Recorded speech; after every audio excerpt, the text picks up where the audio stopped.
ময়দানে তারা তাদের প্রতিশ্রুতি এবং তাদের কথার লড়াই চলছে। বিভিন্নভাবে আমরা নানা ধরনের বিতর্কের দেখতে পাচ্ছি। যেমন নির্বাচন কমিশন পক্ষ থেকে নির্বাচনে যে পরিবেশ রচনা করবার জন্য যে সিদ্ধান্তগুলো তারা নিয়েছেন, সেখান থেকে কখনো তারা এগোচ্ছেন, কখনো তারা পিছোচ্ছেন। ইতিমধ্যে আমরা জেনেছি যে সাংবাদিক পর্যবেক্ষকদের মোবাইল ফোন নিয়ে ভোট কেন্দ্রে যেতে যে বাধা দেওয়ার কথা তারা বলেছিলেন, সেটা তারা রাখছেন না। এক্ষেত্রে আর কোনো বাধা নেই। তবে দলগুলো তাদের নির্বাচনের যে শেষ মুহূর্তে যে বক্তব্য, বিবৃতি, জাতির উদ্দেশ্যে ভাষণ, তাই সেই সব ক্ষেত্রে তারা তাদের অবস্থানগুলো পরিষ্কার করার চেষ্টা করছেন। কিন্তু সব মিলিয়ে এই নির্বাচনটি কেমন হবে, কোন দল জনগণের মন জয় করতে সমর্থ হবে এবং তাদের যে বক্তব্য, তাদের যে প্রতিশ্রুতি, তাদের যে অবস্থান, তাদের যে আগামীর বাংলাদেশ রচনার যে বাস্তব যে বক্তব্য, বিবৃতি, সেগুলো নিয়ে আসলে নানা ধরনের আলোচনা চলছে চারপাশে। আমরা আলাপ করবার জন্য স্টুডিওতে দুজন অতিথিকে আমন্ত্রণ জানিয়েছি। আলাপ করব জনাব গোলাম মাওলা রনির সঙ্গে, সাবেক সংসদ সদস্য, স্বাগত আপনাকে। রয়েছেন জনাব মির্জা মোস্তফা ফিরোজ, সিনিয়র জার্নালিস্ট, স্বাগত আপনাকে।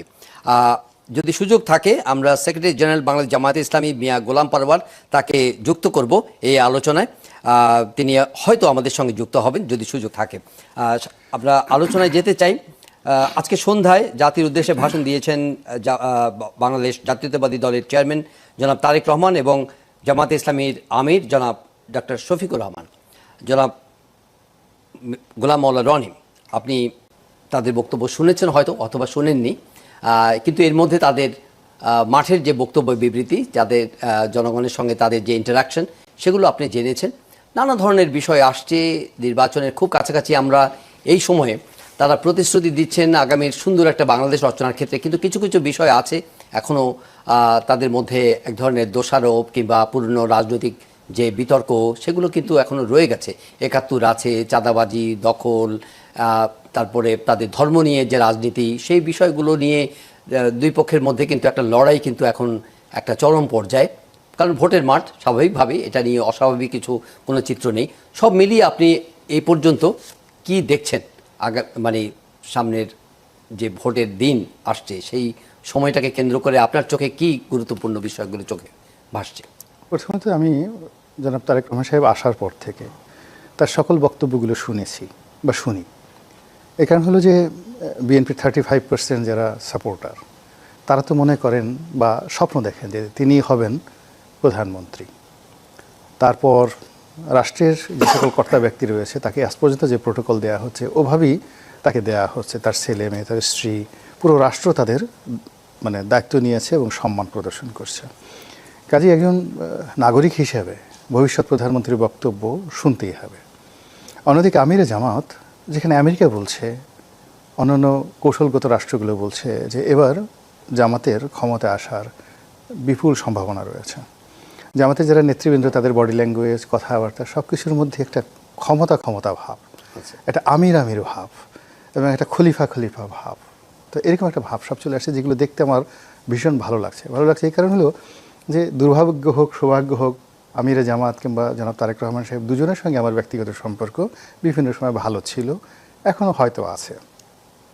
তো আপনার প্রিয়জন, ডানে হইলেও আমার, বামে হইলেও আমার, আমিরে জামাত যদি দেশের প্রধানমন্ত্রী হন আমার ভালো লাগবে, তারেক রহমান সাহেব হলেও ভালো লাগবে। এই জন্য আমি দেখি, তাদের দুজনকে দেখি, খুব মজা করে দেখি।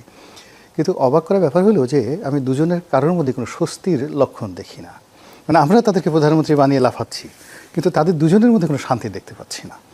তাদের শরীরের সঙ্গে তাদের মুখের কথা, ঠোঁটের সঙ্গে চোখের সম্মিলন, চোখের সঙ্গে যে চোয়াল, এই চোয়ালের যে সম্মিলন, একটা আছে না সৃষ্টি সুখের উল্লাসে। যখন আপনি কোনো কিছু সৃষ্টি করবেন তখন আপনার দেহ মনে একটা পুরো কাজ করে যাবে, উল্লাস কাজ করে যাবে। তো ওইরকম দুজনের কারোর মধ্যেই আমি কোনো উল্লাস দেখতে পাই না। তাদের কাউকে দেখে মনে হয় না যে অ্যাসার্টিভ কোনো কিছু রয়েছে, এবং তারা কনসিস্টেন্সি, যেটাকে বলা ইংরেজিতে, ধারাবাহিকভাবে তাদের যে বক্তব্য, চিন্তা চেতনা, তারা গত 17 মাসে স্বাভাবিক রাখতে পেরেছেন এবং আগামী 17 মাস তারা এই ধারাবাহিকতা বজায় রাখবেন। তা না করে যেটা মনে হলো যে জামাতের আমির বা আমিরে জামাত, তিনি প্রাণান্ত চেষ্টা করছেন যে কি করে তারেক রহমান হওয়া যায়, এবং তারেক রহমান সাহেবের অনেক কিছুই তিনি অনুকরণ করেছেন। চেয়ারে বসা, ব্যাগ টানা, তারপরে শেষে খুব স্বাভাবিক হওয়া, যেমন তিনি চিত হয়ে মঞ্চের উপর শুয়ে পড়েছেন বিছানার উপরে একটা শীতল পাটির উপর, আমার ভীষণ ভালো লেগেছে। এত মানে একজন প্রধানমন্ত্রী প্রকাশ্য মঞ্চে শীতল পাটির উপরে চিত হয়ে শুয়ে পড়েছেন, এই দৃশ্য আমি না দেখলে আমার চোখে বিশ্বাস করতে পারতাম না যে কি আগেকার দিনে হযরত উমর বা অন্যান্য যারা ছিলেন তারা খুব স্বাভাবিক জীবনযাপন করতেন। আমাদের আমিরে জামাত এভাবে সে কৃতজ্ঞতা প্রকাশ করতে পারে যে একজন ভক্ত তাকে একটা শীতল পাটি দিয়েছেন, তাকে সম্মান জানানোর জন্য তিনি চিত হয়ে শুয়ে পড়েছেন। আবার তারেক রহমান সাহেব তিনি আমিরে জামাতের মতো করে আরবি বলার চেষ্টা করছেন, তারপর কোরআনের কথা বলছেন, হাদিসের কথা বলছেন, মা ফাতেমার কথা বলছেন, আয়েশা সিদ্দিকা রাদিয়াল্লাহু তাআলা আনহার কথা বলছেন, বদরের যুদ্ধের কথা বলছেন। তো এই যে একজন আরেকজন হওয়ার চেষ্টা, এটা মানে রাজনীতিতে কুলক্ষণ, অশনি সংকেত। রাজার যে নীতি থাকবে সেটা হলো যে সে সবার চেয়ে ব্যতিক্রম। Leader means a combination of many people, a thousands of people, লক্ষ লক্ষ মানুষের চিন্তা চেতনা ধ্যান ধারণা তিনি ধারণ করবেন। এবং সারা পৃথিবী তাকে নিয়ে কী চিন্তা করছে কী বলছে ডাজ নট ম্যাটার, সে তার মতো করে সে এগিয়ে যাবে, কথা বলবে, সে মানে তার উদারতা, তার বেয়াদবি, তার সমস্ত কিছু থাকবে অনন্য। Leader is leader, just like Julius Caesar, Napoleon Bonaparte. সারা দুনিয়া কি মনে করলো না করলো সে তার কাঙ্ক্ষিত মাকামে পৌঁছানোর জন্য চেষ্টা করবেন। কিন্তু এখানে সেটা মনে হচ্ছে না বর্তমান যে দেশের প্রধান দুটো নেতা। এবং এটা জানাতেন না, আপনি চিন্তা করেন আমরা সুলতান সুলেমানকে মানে খুব ফলো করি যে দীপ্তি টিভি নাটকের কারণে। তো সুলতান সুলেমানের যে বিশাল অর্ধ দুনিয়া, তার রাজত্বে মোট 36 কোটি মানুষ ছিল, 36। আর আমাদের এই বাংলাদেশে এখন 18 কোটি মানুষ। তো আপনি বোঝার চেষ্টা করেন যে অর্ধেক অটোম্যান সাম্রাজ্যের অর্ধেক। তো এই 18 কোটি মানুষকে নেতৃত্ব দেওয়ার জন্য আমাদের যিনি নেতা হবেন তার মধ্যে যে ভীষণ থাকবে, যে মিশন থাকবে, ধৈর্য থাকবে, সুযোগ থাকবে, শক্তি থাকবে, সাহস থাকবে, জ্ঞান থাকবে, বুদ্ধি থাকবে, লেখাপড়া থাকবে, তারপরে সে দার্শনিকতা থাকবে, ফিলসফি থাকবে, নীতি থাকবে, নৈতিকতা থাকবে এবং হিস্টোরিক্যাল হেরিটেজ থাকবে, ঐতিহাসিকভাবে এটা ঐতিহ্য থাকবে। দুর্ভাগ্যজনক হলো যে দেশের প্রধান দুইজন নেতার এমন একটা ইতিহাস আপনি বর্ণনা করতে পারবেন না, না শিক্ষা, না দীক্ষা, না পরিবার, না লিগেসি, না ড্রেস কোড, মানে অনুকরণ করবো আমি নেতাকে। ওকে, তো যার জন্য কেমন যেন মনে হচ্ছে সবাই নাচছে কিন্তু আমিও নাচছি কিন্তু আনন্দ নেই। ওকে, জনাব মুস্তাফিজুর পরিষ্কার কিন্তু বলেছেন যে আসলে যদি আমি মানে হয়তো ইংরেজি শব্দটা যদি প্রয়োগ করি, যে কনভিকশনের অভাব আছে। মানে দুই নেতাই প্রাণান্ত চেষ্টা করছেন জনগণের আস্থা অর্জন করবার জন্য, তাদের মন জয় করবার জন্য মাঠে ময়দানে নিরন্তর ছুটে বেড়াচ্ছেন, কথা বলছেন, কিন্তু জনাব গোলাম আল্লাহ রনির দৃষ্টিতে কোথাও যেন একটা খামতি লক্ষ্য করা যায়। একজন আরেকজনকে অনুকরণ করবার চেষ্টা করছেন, নিজেকে ছাড়িয়ে যাওয়ার যে যে প্রয়াস, সেই জায়গার মধ্যে যেন তারা উতরাতে পারছেন না। ধন্যবাদ। রনি ভাই তো সুন্দর মন্ত্রের মতন আমি শুনছিলাম আর কি, চমৎকার বলেন। আমার কিছুটা একটু দ্বিমত আছে। দ্বিমত আছে এই অর্থে, তারেক রহমান কিন্তু অনুকরণ করেনি, বরং তারেক রহমানকে সবাই এখন অনুকরণ করছে। এটা আমি খুব মানে দায়িত্ব নিয়ে বলছি। বাংলাদেশের ইতিহাসে উনি যে স্টাইলে বক্তব্য দিচ্ছেন, যে ভাষা ব্যবহার করছেন, যেভাবে হাঁটতে হাঁটতে কথা বলছেন, আমরা তো অনেকদিন মিডিয়াতে কাজ করি, বসে বসে কথা বলি।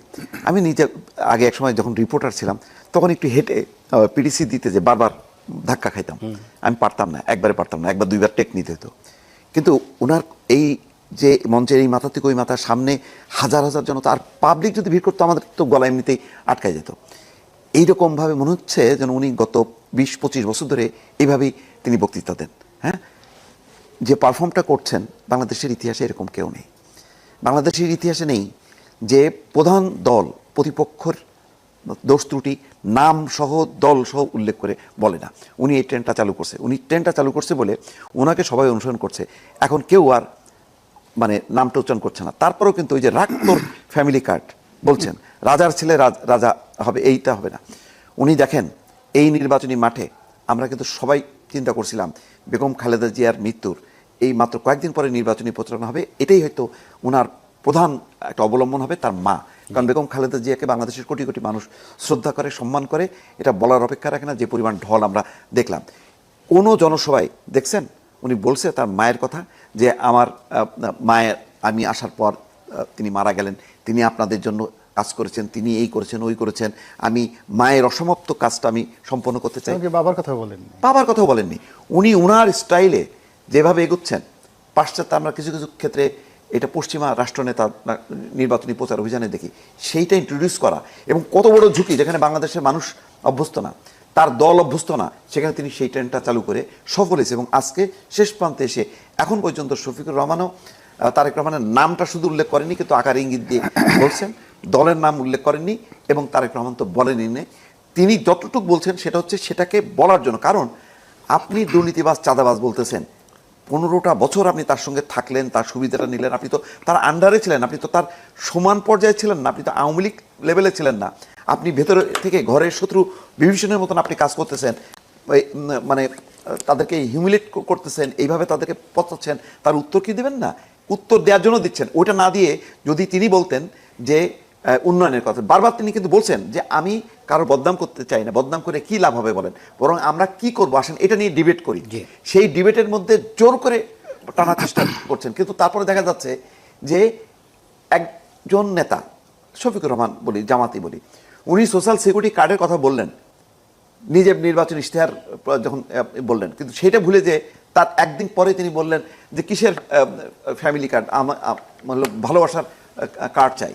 তাহলে সরাসরি জনাব মোস্তাফিজ দীপু, এই যখন অবস্থা, তখন কি আপনি বলবেন যে BNP should regret for indulging Jamaat Islami for long time as an political ally?